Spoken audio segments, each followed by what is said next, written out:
Good morning. हम लोग modern physics पढ़ रहे थे। मॉडर्न फिजिक्स में एटम को डिस्कस कर रहे थे।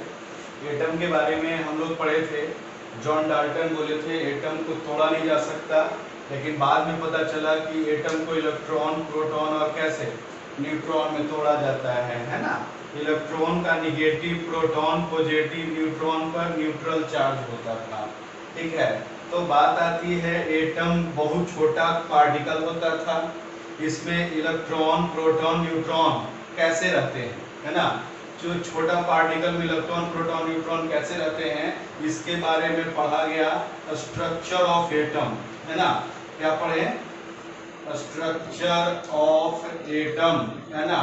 तो परमाणु का संरचना, इसको कहते हैं परमाणु की संरचना, है ना। तो परमाणु की संरचना कौन दिए थे? सबसे पहला जे थॉमसन, है ना, जिसको हम लोग पिछले क्लास में पढ़े। थॉमसन, है ना, जे थॉमसन पिछले क्लास में डिस्कस कर लिए कि भाई यदि जे थॉमसन मॉडल पूछे तो सिंपल से जवाब दीजिएगा कि तारबुज को बीच से काट दीजिए, तो लाल वाला पार्ट, तारबुज को बीच से काट दीजिए तो लाल वाला भाग जो रहेगा वो प्रोटॉन और क्या बताएगा, न्यूट्रॉन। और जो उसमें बीज जो होते हैं, तारबुज का जो बीज होते हैं, वाटरमेलन का जो बीज होते हैं, वो किसको बताते हैं? इलेक्ट्रॉन को, है ना। मतलब इलेक्ट्रॉन, प्रोटॉन, न्यूट्रॉन पूरा एटम में स्प्रेडेड होते हैं, फैले हुए होते हैं। ठीक है, तो ये सब जो बातें हैं वो आगे चल करके रदरफोर्ड, इनके स्टूडेंट थे, उन्होंने थोड़ा सा ड्रॉबैक निकाले इनका और फिर नया एक्सपेरिमेंट किए, है ना। तो उसके आधार पर जो मॉडल बना वो कौन था? Rutherford model. कौन सा मॉडल? Rutherford model. ये जो फिगर देख रहे हैं ये इसी मॉडल को बतला रहा है ना। तो आगे देखेंगे रदरफोर्ड मॉडल, फिर हम पढ़ेंगे बोर्स मॉडल, है ना। ये तीन मॉडल है, जिसमें एक मॉडल हम लोग पिछले लेक्चर में पढ़ चुके हैं। जो बच्चे आज पहला बार वीडियो देख रहे हैं वो प्रीवियस वीडियो को जरूर देखें। Crash course, Bihar board, CBSE board जो भी हो, फिजिक्स का क्रैश कोर्स है ये, आप लोग इसको देखें और समझें, है ना। तो आज हम लोग रदरफोर्ड मॉडल को पढ़ेंगे इसमें, मॉडर्न फिजिक्स में। तो आइए, रदरफोर्ड जो थे उन्होंने अपने हेल्पर के साथ एक एक्सपेरिमेंट किए, है ना। गाइगर ये सब इनके हेल्पर थे। तो रदरफोर्ड एक एक्सपेरिमेंट किए थे। रदरफोर्ड एक्सपेरिमेंट था किस पर, है ना, तो अल्फा पार्टिकल पर। किस पर एक्सपेरिमेंट था? अल्फा पार्टिकल से गोल्ड फॉयल, है ना, गोल्ड फॉयल, सोने के पत्री पर एक एक्सपेरिमेंट किए थे, जो किस घटना पर डिपेंड था? फेनोमेना था स्कैटरिंग। क्या था? स्कैटरिंग, जिसको कहते हैं प्रकीर्णन, है ना। प्रकीर्णन की घटना, प्रकीर्णन की घटना पर आधारित एक प्रयोग किया गया। किनके द्वारा? रदरफोर्ड के द्वारा। किसकी सहायता से? तो अल्फा कण और सोने के पतले परत की सहायता से, है ना। इसको बोला गया अल्फा पार्टिकल स्कैटरिंग एक्सपेरिमेंट, है ना। ये आपका एक्सपेरिमेंट था। इसको रदरफोर्ड आगे लगा दीजिए, Rutherford alpha particle scattering experiment है ना। रदरफोर्ड के अल्फा कण प्रकीर्णन प्रयोग, है ना। इस प्रयोग में एक कैसा अरेंजमेंट था, तो ये फिगर आपको वही रिप्रेजेंट कर रहा है। देखिए बढ़िया से समझिए फिगर को, आगे पे डिस्कस करेंगे हम। बोला गया रदरफोर्ड साहब एक एक्सपेरिमेंट किए, किसके लिए? तो स्ट्रक्चर ऑफ एटम को जानने के लिए। उस एक्सपेरिमेंट को क्या कहा गया? Rutherford alpha particle scattering experiment, है। तो इस एक्सपेरिमेंट में क्या था? तो एक कांच का, है ना, कैविटी, एक कांच का एक क्या नाम है, बंद आकृति लिया गया, बंद मोटा भाग लिया गया, है ना, जिसके अंदर सोर्स रखा गया। किसका? यूरेनियम, सॉरी रेडियम का, है ना। और रेडियम से क्या निकल रहे हैं? अल्फा पार्टिकल, है ना। अल्फा पार्टिकल का सोर्स है, इसको हम लोग जनरली कह सकते हैं कौन सा तत्व है? रेडियम, है ना। इसके अंदर रेडियम रखा गया। क्यों रखा गया? क्योंकि रेडियम से कंटिन्यूअस क्या होते हैं? अल्फा पार्टिकल्स निकलते हैं, क्योंकि रेडियम एक रेडियो एक्टिव एलिमेंट होता है। वो नेक्स्ट चैप्टर्स में हम लोग पढ़ेंगे। बस ये याद रखिए, लेड कैविटी में, है ना, लेड मतलब शीशा का एक बंद बॉक्स है, उसमें एक छोटा सा होल कर दिया गया है ना, और बोला गया कि इसमें अल्फा पार्टिकल्स को एमिट कराने के लिए रेडियम को रखा गया। तो यहाँ से अल्फा पार्टिकल्स जो है रे निकल रहे हैं, है ना, ये सीधे आगे बढ़ रहे हैं। ये कैलिमोटर है ना, जो आपको इसको स्ट्रेट ले जाने में हेल्प करता है ना। और ये आपका जो देख रहे हैं, है ना, सर्कुलर ट्रैक, ये सर्कुलर स्क्रीन है ना, ये सर्कुलर क्या है, स्क्रीन। इस पर यदि ये अल्फा पार्टिकल्स का जो रे है, यदि इस पर टकराता है तो वो हमें दिखाई पड़ने लगेगा, है ना। और ये कोटेड होता है ना, कोटेड मतलब इस पर परत चढ़ाए जाते हैं। इस सर्कुलर स्क्रीन पर एक लेयर चढ़ा दिया गया है जेडएनएस मतलब जिंक सल्फाइड का, जिंक सल्फाइड का एक लेयर चढ़ाया गया है किस पर, आपका इस सर्कुलर स्क्रीन पे, है ना। और ये एक पतला सा आपका क्या है, गोल्ड फॉइल है, सोने के पतले परत है ना, जो सीधे इस पर परपेंडिकुलर रखा गया है अल्फा पार्टिकल के रेडिएशन से, है ना। तो अल्फा रे कैसे परपेंडिकुलर से हैं, तो बोला गया कि जब ये सोने के परत से, है ना, मतलब गोल्ड फॉइल से पास करते हैं तो ये स्प्रेड कर जाता है चारों तरफ, मैंने इस तरह से फैल जाते हैं, और ये हमें पता चलते हैं कैसे, सर्कुलर स्क्रीन पर। ऐसे इसको देखने के लिए हमें एक मूवेबल माइक्रोस्कोप भी रखते हैं, जिसको डिटेक्टर कहते हैं, है ना। डिटेक्टर है, मूवेबल माइक्रोस्कोप है, इसकी सहायता से हम लोग इसको देख पाते हैं कि आखिर ये रेडिएशन किधर की ओर जा रहा है, इसका डिफ्लेक्शन क्या है ना, ये किधर की ओर डिफ्लेक्ट कर रहा है, किधर की ओर मुड़ रहा है, विचलित हो रहा है। तो बहुत सारे जो हैं आर पार क्रॉस कर जा रहे हैं, लेकिन कुछ ऐसे हैं जो ए रिटर्न कर गया। तो ये रिटर्न क्यों किया, ये दिमाग में आया किनका, रदरफोर्ड का, है ना। तो बात आती है इस पर, जब और ज्यादा एनालिसिस हुआ तो बोले क्या, मान लिया जाए ये गोल्ड का एटम है, ये किसका एटम है, गोल्ड एटम है ना। तो गोल्ड एटम है, यदि इससे हम लोग अल्फा पार्टिकल्स को अल्फा गन यहाँ पे रखते हैं, क्या रखते हैं, अल्फा गन। तो अल्फा गन रखते हैं, तो अल्फा से यदि आपका रेडिएशंस निकलता है अल्फा रे का, तो बोला गया कि जो एटम के बाहर होते हैं वो स्ट्रेट निकलते चले जाते हैं, है ना। लेकिन जैसे ही वो एटम में आते हैं वो डिफ्लेक्ट करना शुरू कर देता है ना, अपने पाथ से डिफ्लेक्ट होने लगते हैं, और जितना ज्यादा वो, है ना, टुवार्ड्स सेंटर आते हैं उतना ज्यादा डिफ्लेक्शन शुरू हो जाता है ना, डिफ्लेक्शन शुरू हो जाता है, डिफ्लेक्शन बहुत ज्यादा होता है ना। जैसे जैसे ये, है ना, मतलब सेंटर से नजदीक या सेंटर से दूर जाते हैं, है ना, उस तरह से इनका डिफ्लेक्शन पे असर आना शुरू हो जाता है। तो बोला गया कि जो एक लाइन ऐसा होता है जो जस्ट सेंटर पे आता है, जस्ट कहाँ आता है, सेंटर पे, वो जस्ट रिटर्न कर जाता है ना, वो रिटर्न कर जाता है ना। तो ये रिटर्न किया कितना, तो बहुत कम ऐसे रे होते हैं जो रिटर्न करते हैं, है ना। तो ये हाईली डेविएटेड है ना, और ये सब लेस डेविएटेड है, ठीक है। तो बोला गया कि यदि यहाँ पर इसका एंगल थीटा ले लेते हैं, क्या ले लेते हैं, थीटा, तो ये डिफ्लेक्शन एंगल क्या होगा वो आगे हम लोग देखेंगे, ठीक है। तो ये हमारा कंक्लूजन हुआ इस रिजल्ट का, ये इस एक्सपेरिमेंट का। एक छोटा सा एटम पर एक्सपेरिमेंट करने के बाद, एक छोटा सा एटम पर, किसका, गोल्ड के एटम पर रदरफोर्ड साहब ने ऐसा देखा। तो इससे एनालाइज क्या किए इन्होंने, एनालाइज यही किया कि भाई मैक्सिमम जो लाइंस होते हैं अल्फा का वो विदाउट डिफ्लेक्शन निकल जाते हैं। ये तो बहुत कम लाइन मैंने बनाया, है ना। ये जब गन से आपका रेडिएशंस निकलते हैं तो बहुत ही ज्यादा लाखों लाख रेडिएशंस निकलते हैं। तो बोला गया मैक्सिमम रेडिएशंस जो हैं वो स्ट्रेट चले जाते हैं, है ना। मैक्सिमम अल्फा रे क्या होता है ना, पास कर जाता है विदाउट डेविएशन, विदाउट डिफ्लेक्शन, लिख दीजिए विदाउट डिफ्लेक्शन, है ना। किसको पास करता है, एटम को, मतलब मैक्सिमम अल्फा रे पास कर जाता है विदाउट डिफ्लेक्शन, ठीक है। तो आगे बढ़ते हैं, जो होता है है ना, मैक्सिमम अल्फा रे पास कर जाता है विदाउट डिफ्लेक्शन, विथ डिफ्लेक्शन, है ना, विदाउट डिफ्लेक्शन, है ना।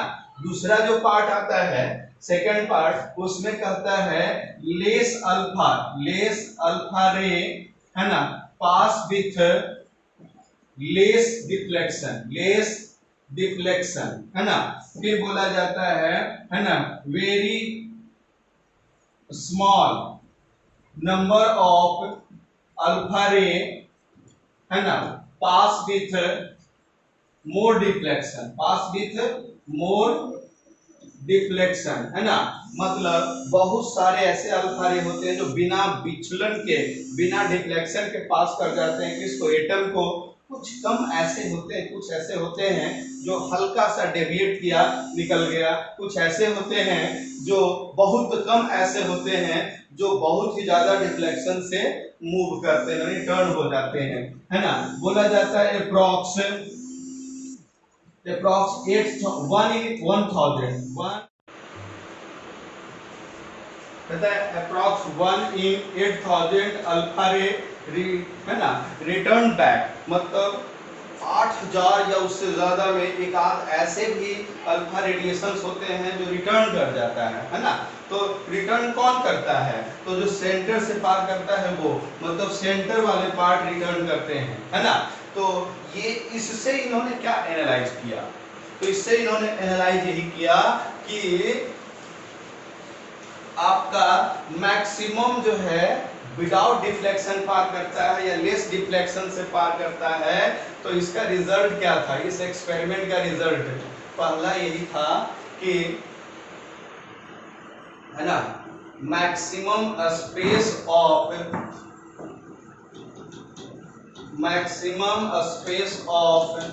एटम इज एम्प्टी मतलब खाली, है ना। मतलब एटम का अधिकांश भाग क्या होता है, खाली होता है ना।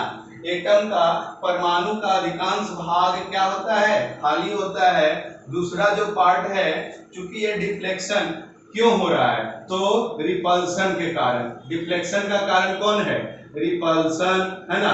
तो रिपल्सन किसके किस बीच होता है, तो अल्फा के पास कौन चार्ज है, प्लस, और प्लस का रिपल्सन हमेशा किसके साथ होगा, प्लस के साथ। तो रिपल्सन जो हो रहा है सबसे मैक्सिमम रिपल्सिव किसके साथ है, सेंटर के साथ, क्योंकि रिटर्न कर दे रहा है। इसलिए हमारा मैक्सिमम मतलब ज्यादा से ज्यादा पॉजिटिव चार्ज कहाँ है, सेंटर पे। तो बोला गया कि यदि आपका इधर भी होता, कहीं भी इसके बाहर कहीं भी होते, तो आपका वहां भी रिपल्सन होता, लेकिन ऐसा नहीं है, लेस रिपल्सिव है। मतलब जैसे जैसे उसके पास जा रहे हैं वैसे वैसे रिपल्सन बढ़ते चला जा रहा है। मीन्स इसका मतलब बस यही है कि रिपल्सन कब हो रहा है, जब पॉजिटिव पर हम लोग आ रहे हैं तब। इसलिए बोला गया, है ना, क्या चीज, कि भाई positive charge and maximum mass are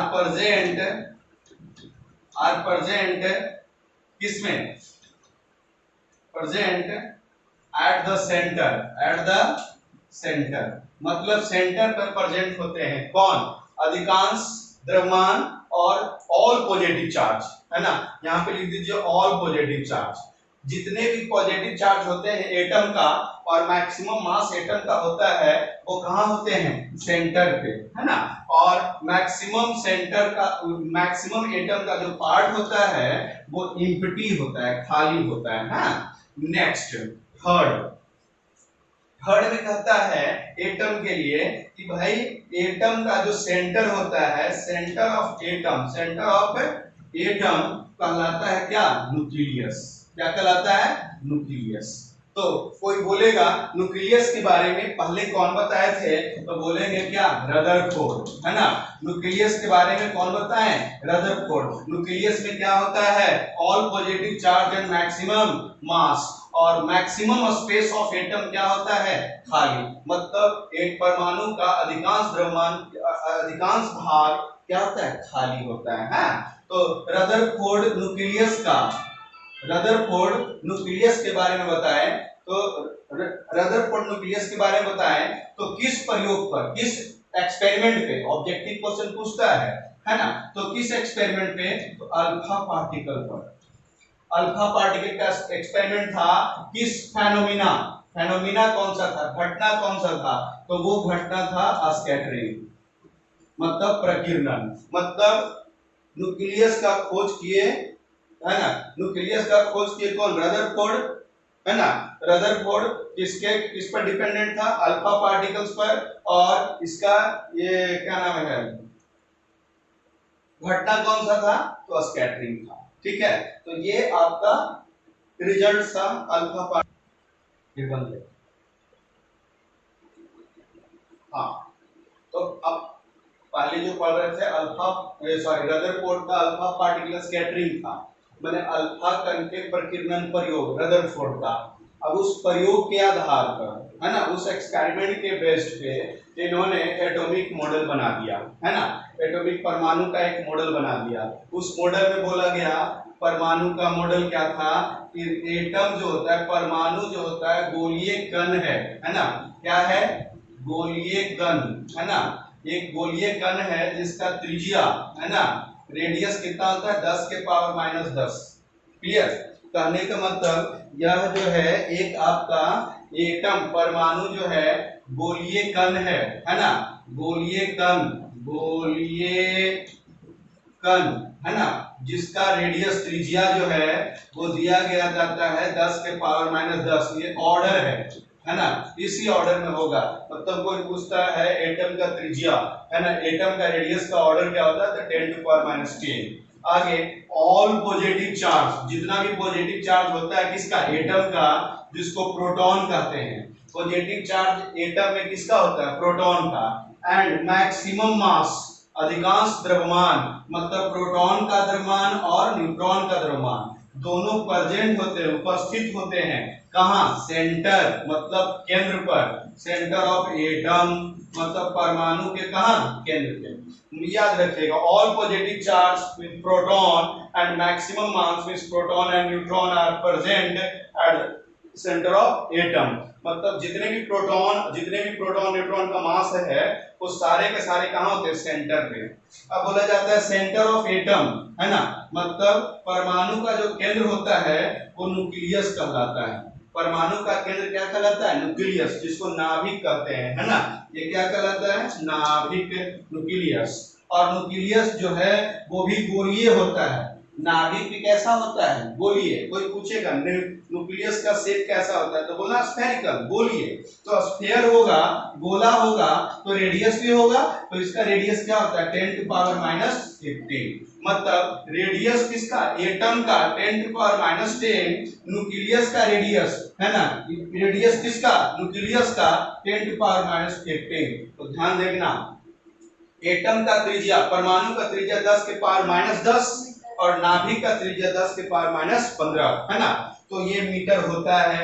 electron जो होता है एटम के चारों ओर, अराउंड मतलब चारों ओर रिवॉल्व करते रहता है, घूमते रहता है। नाभिक के चारों ओर घूमते रहता है कौन, इलेक्ट्रॉन। तो बताओ, ये प्रोटॉन हो गया, न्यूट्रॉन हो गया, और कौन हो गया, इलेक्ट्रॉन। सारा के सारे के बारे में बता दिए कौन, रदरफोर्ड। रदरफोर्ड के बारे में एक बात याद रखना, इन्होंने न्यूक्लियस के बारे में बताया था किस प्रयोग से, तो अल्फा कण के प्रकीर्णन प्रयोग से।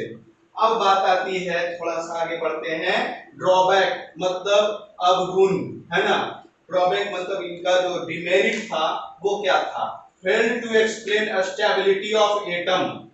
इसका मतलब क्या होता है, फेल माने असफल रह गए, किसमें, एक्सप्लेन करने में, वर्णन करना था किसका, स्टेबिलिटी ऑफ एटम, परमाणु के स्थायित्व, स्टेबल कितना होगा एटम, इसके बारे में इन्होंने बताना असफल रखा।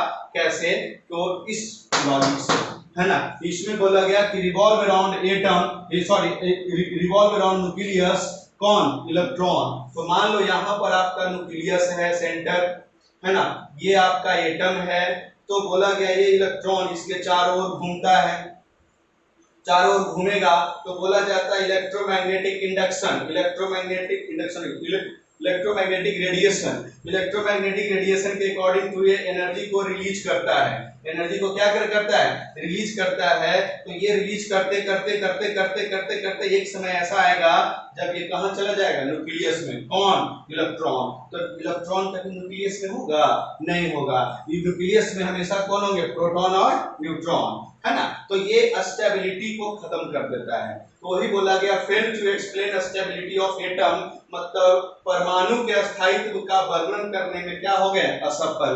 ये पहला ड्रॉबैक था किसका, रदरफोर्ड का। ये बिहार बोर्ड में पूछा है 2 नंबर में, है ना। रदरफोर्ड के परमाणु मॉडल के 2 दोष को लिखे, 2 ही दोष को लिखना है और कुछ नहीं। तो fail to explain stability of atom, मतलब परमाणु के स्थायित्व के वर्णन करने में असफल हो गए।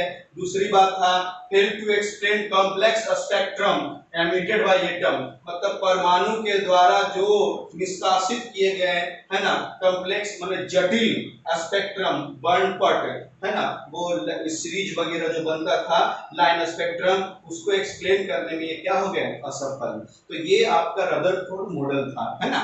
तो रदरफोर्ड मॉडल्स बहुत इंपॉर्टेंट में आते हैं, है ना। इसके बाद हम लोग पढ़ेंगे अगला जो टॉपिक है वो नील्स बोर अगले लेक्चर में। Thank you.